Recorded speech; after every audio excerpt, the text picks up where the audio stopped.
আজ বন্ধুরা আমি মসুর ডাল নিয়েছি। এই মসুর ডালের আমি কোপ্তা কারি বানিয়ে দেখাবো।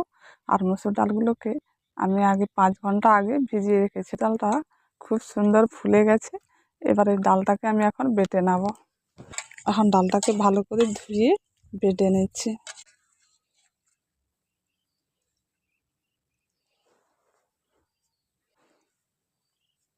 আপনারা পুরো ভিডিওটাই দেখবেন, খুব ভালো লাগবে।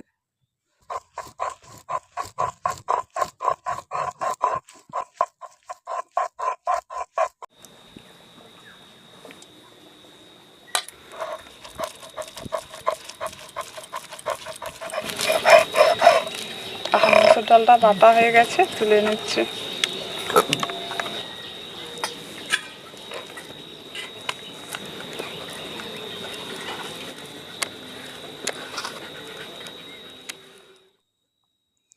এবার আমি আদা আর রসুন নিয়েছি, আদা রসুন একসঙ্গে বেটে নিচ্ছি।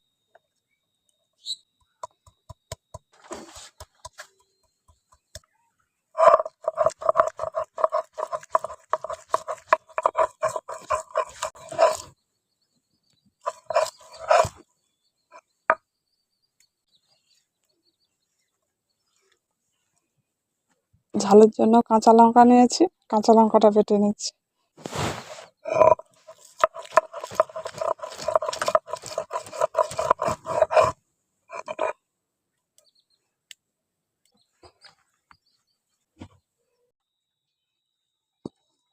ডাল বাটার মধ্যে আমি কিছু উপকরণ মিশিয়ে নিচ্ছি। আমি 2টি বড় সাইজের পেঁয়াজ কুচি করে নিয়েছি। এখন ডাল বাটার মধ্যে হাফ পেঁয়াজ দিয়ে দিচ্ছি, আর বাকিটা আমি রান্না করব। আর দিয়ে দিচ্ছি কাঁচা লঙ্কা কুচি, পরিমাণ মতো লবণ, অল্প করে হলুদের গুঁড়ো। উপকরণ দিয়ে ডাল বাটাটাকে খুব ভালো করে একটু মেখে নেব। মাখার সময় একটু ভালো করে ফেটে নিতে হবে, তাহলে কিন্তু ডাল বাটাটা নরম হবে, খেতেও ভালো লাগবে। ডাল বাটাটা কিছুক্ষণ ফেটে নিয়েছি। এখন কালারটা দেখুন অনেকটা চেঞ্জ হয়ে গেছে। এইভাবে করে একটু ফেটে নিতে হবে। এবার আমি এটাকে ভেজে নেব। তেলটা দিয়ে দিচ্ছি অল্প অল্প করে, এইভাবে করে দিয়ে দিচ্ছি।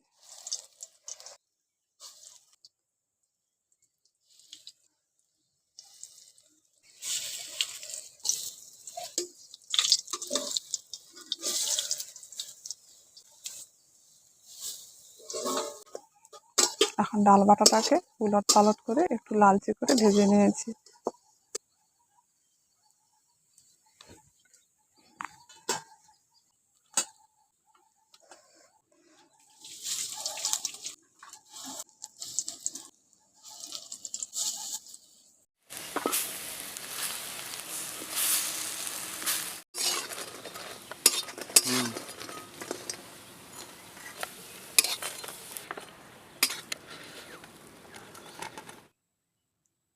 এখন রান্নার জন্য তেলটা দিয়ে দিচ্ছি।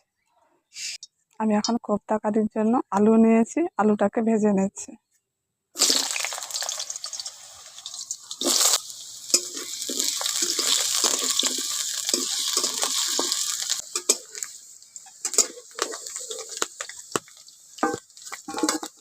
এখন আলুগুলোকে একটু ভেজে নিয়েছি, তুলে নিয়েছি।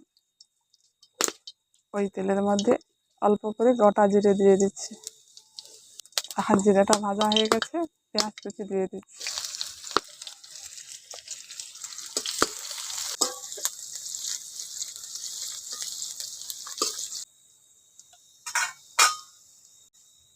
এবার দিয়ে দিচ্ছি আদা রসুন বাটা, হাফ চামচ হলুদের গুঁড়ো,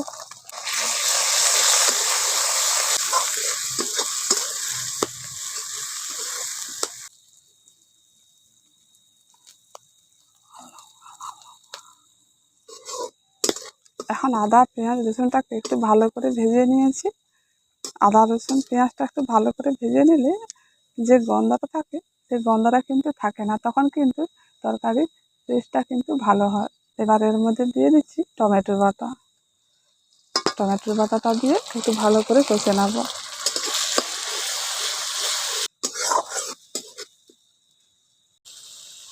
এবার এর মধ্যে দিয়ে দিচ্ছি কাশ্মীরি লাল লঙ্কার গুঁড়ো।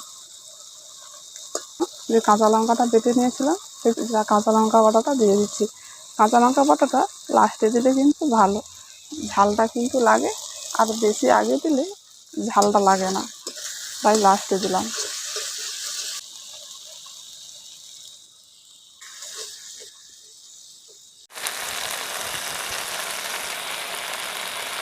এখন মশলা থেকে তেলটা ছেড়ে গেছে, মশলাটা খুব ভালোভাবে কষা হয়ে গেছে।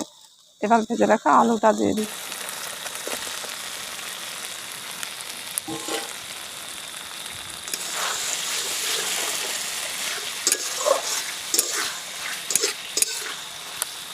এখন স্বাদ মতো লবণটা দিয়ে দিচ্ছি।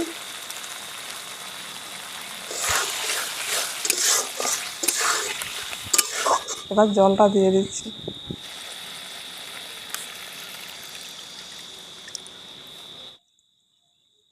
জলটা একটু বেশি করে দিয়েছি, আলুগুলো একটু সিদ্ধ হবে।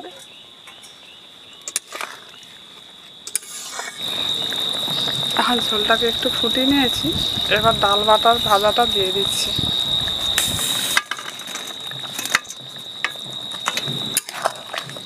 এটাকে আরও কিছুক্ষণ একটু ফুটিয়ে নেব।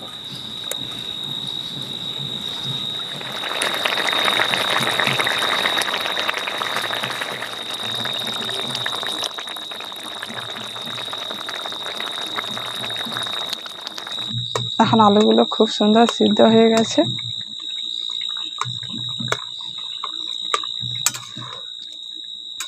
এখন মসুর ডালের কোপ্তা কারিটা পুরোপুরি রেডি। যে ঝোলটা রয়েছে এটা এইভাবে থাকবে। এবার নামিয়ে নিচ্ছি।